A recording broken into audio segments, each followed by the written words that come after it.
안녕하십니까. 2022년 1월 19일 최병무 임팩트 시작하겠습니다. 오늘은 이재명 후보의 정청래 리스크에 대해서 말씀을 드리려고 합니다. 정청래 의원이 어제죠? 페이스북에다가 이런 글을 올렸습니다. 이것도 참 이례적인데 이핵관이 찾아왔다.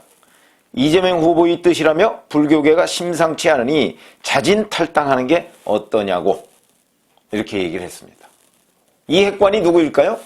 글쎄요, 여러, 이런저런, 이제 추측이 있는데, 누군지야 잘 모르죠. 그러나, 핵심 관계자다, 이런 뜻이죠. 이제 윤핵관을 놓고서 윤석열 후보와 이준석 대표 간에 오랜 갈등이 있었죠. 그랬더니 이제 그 정청래 의원이 그 특유의 기지로 윤핵관을 빗대서 이핵관에 대해서 말을 한 겁니다. 그러면서, 자, 이렇게 얘기했습니다. 컷오프 때도 탈당하지 않았다. 내 사전엔 탈당과 이혼이 없다.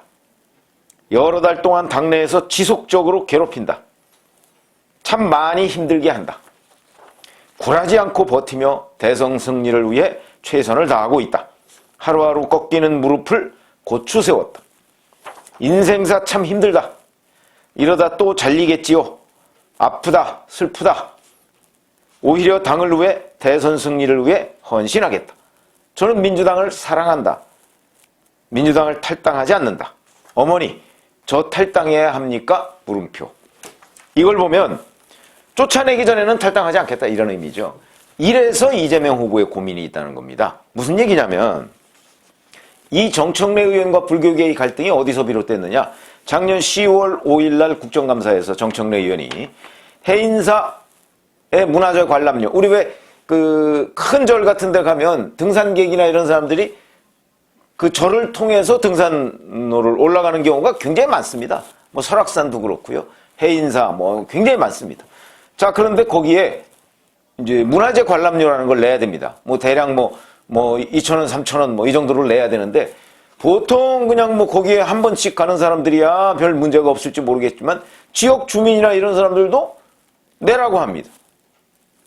물론 대부분의 지역 주민은 얼굴을 아니까 그냥 등산 갑니다. 그러면 그냥 가는 경우도 제가 봤습니다만 어찌됐든 간에 자, 그 얘기를 합니다. 근데 이게 해묵은 과제거든요. 그런데 이거를 정청래 의원 정도는 알 법도 한데 이걸 거기서 곧바로 직격을 했습니다. 그걸 통행세라고 지칭을 하면서 봉이 김선달이라고 얘기를 했습니다. 그렇게 얘기하니까 불교계가 거세게 반발을 했죠. 이에 사과를 안 했습니다. 정청래 의원이. 그러니까 10월 20일 날 조계종의 대표단이 송영길 대표를 방문했는데 송영길 대표가 대리 사과를 했습니다. 그거 가지고 소용없었습니다. 11월 1일 날 또다시 민주당이 조계종 그 승려들이 막 들끓으니까 민주당이 대리 사과를 또 했습니다. 그런데도 소용이 없었습니다. 11월 8일에 이재명 후보 본인이 직접 조계사를 방문했습니다. 그래서 원행 조계종 총무원장한테 우리 식구 중 하나가 과한 표현으로 불교계 심려를 끼쳐드려서 사과드린다. 표현의 문제나 이런 부분에 대해선 일정 부분 책임을 지는 게 맞는다고 생각한다. 이렇게 얘기했습니다. 책임을 거론했습니다. 아마 이때부터 이재명 후보 측에서 정청래 의원의 출당, 의원직 사퇴 이런 걸 요구했던 것이 아닌가 싶습니다. 왜 그러냐면 본인이 이렇게 얘기했습니까? 여러 달 동안 지속적으로 괴롭힌다고 했는데 그걸 보면 이 즈음에 이재명 후보가 책임을 얘기했죠. 책임은 불교계에서 요구하는 게 처음에는 정청래 의원의 사과였는데 나중에는 출당 또는 의원직 사퇴까지 요구하고 있습니다. 객관적으로 보면 사실 이 발언, 정청래 의원 발언은 어찌 보면 크게 문제될 것이 없는데 비유가 문제된 겁니다. 봉이 김선달. 이거에 지금 완전히 열받은 거죠, 불교계가. 그래서 정청래 의원이 후보까지 가서 사과를 하고 머리를 조아리고 책임을 져야 된다 이렇게까지 얘기를 했는데 정청래 의원은 그때까지 사과 안 했습니다. 버티다가 11월 25일에 가서야 조계사를 찾아갔는데 조계사에서 제가 썸네일에다가 사진 보여드리는 거 있죠. 문전박대를 했습니다. 들어오지 마라. 자, 이 일이 있고 나서 끊임없이 물밑에서 이제 불교계를 설득하기 위한 작업이 있었던 것으로 보입니다. 그리고 나서 송영길 대표가 올해 1월 15일, 며칠 전이죠. 15일에 해인사를 1박 2일 비공개 일정으로 찾았습니다. 뿐만 아니고 경남 대전환 선대위의 상임선대위원장 김정호 의원, 국회의원입니다. 민주당 소속. 이 사람도 지난 연말, 그 다음에 올해 3일, 13일 연속으로 해운대를 찾았고, 아니죠, 해인사를 찾았고, 그 다음에 13일에는 송영근 국립공원공단 이사장, 이 사람하고 같이 해인사를 찾아서 국립공원관리공단이 사실 그런 거 저런 거 관리하지 않습니까? 그러니까 민원이 뭐냐, 뭐 이런 거 막 이렇게 이제 법석을 떨었죠, 이른바.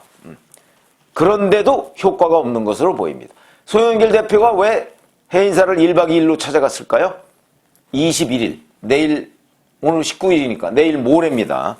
오후 2시에 전국 사찰에서 타종을 시작하면서 승려대회를 엽니다. 이 승려대회에서 정청래 의원 규탄 문제가 나올 것으로 보이고요. 제가 국회 가끔 가보니까 그 국회 앞에서 그 승려 한 분씩이 1인 시위를 벌이고 있더라고요. 이 추운데. 간단한 일이 아닙니다. 왜 그러냐? 잘 아시지만 불교도가 뭐 통칭 천만이라고 주장을 하고 있습니다. 그러나 뭐 실제 글쎄 뭐 얼마나 될지 그거는 뭐 아무도 모르죠. 근데 하여튼 굉장히 많은 건 사실입니다. 또 이 불교세가 강한 곳이 어디냐? 잘 아시지만 영남입니다.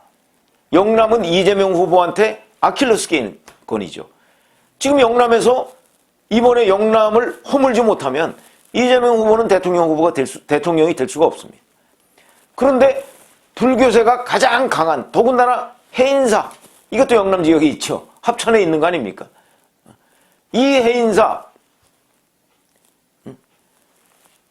건드렸다. 근데 해인사, 문화재 관람료라는 게 해인사만의 문제가 아닙니다. 그러다 보니까 이제 이게 문제가 심각해지는 것이고, 그래서 이재명 후보로서는 정청래 의원이 깔끔하게 뭐 탈당을 본인이 스스로 한다든가 그래서 자꾸 그걸 요구하는 것으로 보입니다. 그렇게 해서 뭐 대선 끝나고 나서 또 입당하면 되는 거 아니겠습니까? 아마 그렇게 생각을 하는 모양인데 정청래 의원이 말을 안 듣는 거죠. 사과도 초반에 가서 납작 사과했으면 아마 문제가 이렇게 커지지 않았을 수도 있겠다. 근데 본인이 내가 뭘 잘못했어? 이렇게 버티면서 사과를 미뤄서 더 화를 돋궜고요. 자, 지금 와서는 이제 의원직 사퇴 내지는 출당까지를 요구하고 있는데 이재명 후보는 어찌 해야 될까요? 저도 월간조선에 있을 때 한번 불교계하고 저희도 그냥 기사를 쓴 겁니다. 팩트를 가지고. 그런데 불교계가 그걸 문제 삼았습니다. 그래서 저희는 뭐 선거 임박한 거 아니니까 불교계 표가 필요한 사람이 아니지 않습니까? 그러니까 법대로 하자. 이렇게 돼서 저는 법대로 그 문제를 해결했습니다. 근데 여기 이재명 후보는 아니지요, 지금. 전국에 불교도가 있고 승려들이 있고 지금 불교가 전국 승려대회를 내일 모레 한다는데 엄청난 리스크입니다. 선거를 앞두고. 그러다 보니까 이제 이재명 후보로서는 정청래 의원을 잘라내야 되는데 정청래 의원은 난 출당하기 전에 안 나가. 이렇게 버티니까 소가리를 엄청나게 하고 있을 것이다. 뭐 미루어 짐작이 됩니다. 그래서 아마 출당하고 싶을 텐데 그렇다고 해서 또 정청래 의원을 사실 정청래, 제가 아까 말씀드렸지만 정청래 의원의 말이 그 불교계를 봉이김선달에다가 비유한 게 문제지, 이 문제제기, 문화재 관람료라는 거, 그 문제제기 자체는 뭐 10년도 더 된 얘기이기 때문에 그 문제제기만 가지고서 불교계가 이렇게 저는 반발하고 있다고 생각하지 않습니다. 봉이김선달에 비유한 거죠. 통행세 운운해 가면서. 그런 그 입이 방정이죠, 정청래 의원. 뭐 잘 아시다시피 정청래 의원 입 가벼운 거야 뭐 많은 분들이 아시지 않습니까? 그런데 지금 사과를 미루더니 지금 와서는 이제 이재명 후보 이핵관, 사실 이핵관을 거론하는 것 자체가 약간은 비아냥입니다. 이것도 또 입이 문제죠. 입방정입니다, 입방정. 이렇게 되니까 이재명 후보만 지금 안팎에서, 안에서 정청래 의원은 약간 들이받는 것처럼 페이스북에다 글을 올렸죠.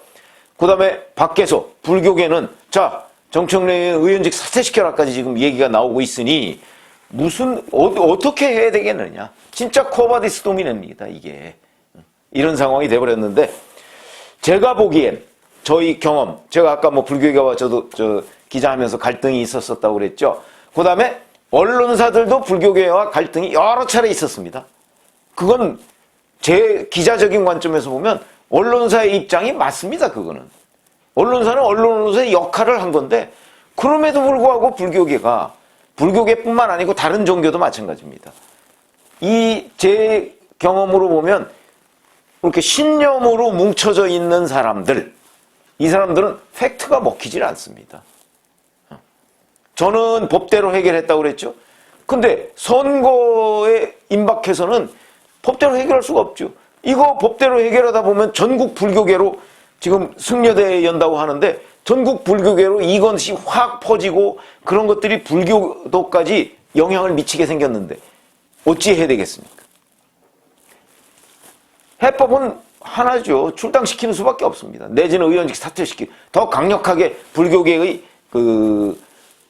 화를 풀려면 아예 그냥 의원직을 사퇴시키는 방법밖에 없는데, 그럴 경우에 또 민주당 전통적인 지지자들로부터 이재명 후보는 아니 뭐 무슨 그렇게 틀린 말을 했다고 라는 비판을 받을 소지가 있어서 이재명 후보한테 정말 머리 아픈 일이 생겼다. 어떻게 해결해야 되느냐. 이런 과제가 하나 더 그렇지 않아도 대장동 문제, 백현동 문제, 조폭 문제, 변호사비 대납 문제, 거기다가 본인의 그 쌍욕 34개의 파일이 추가로 지금 드러나서 이 난리인데, 여기에다가 정청래 리스크마저 이제 내일 모레 승려대회를 연다고 하니까 다시 또 확산될 조짐을 보이고 있다. 그런데 또 불교세가 굉장히 강한 영남이 문제다. 심각한 문제다. 이런 생각이 들어서 이 정청래 리스크라는 것이 제가 그렇게 간단한 일이 아니다 하는 걸 말씀을 드려가면서 해법이 과연 어디에 있느냐 하는 걸 곁들여서, 제 경험과 곁들여서 말씀을 드렸습니다. 근데 그동안의 언론계도요, 대부분이 다 불교계의 요구사항을 들어줌으로써 해결이 됐습니다. 이재명 후보 어떻게 할까요? 아마 선거 앞두고 있어서 안 들어주기가 어려울 텐데 들어주면 또 당내에 문제가 생길 것 같고, 한마디로 머리 아픈 리스크가 하나 더 추가됐다, 이렇게 생각을 합니다. 고맙습니다.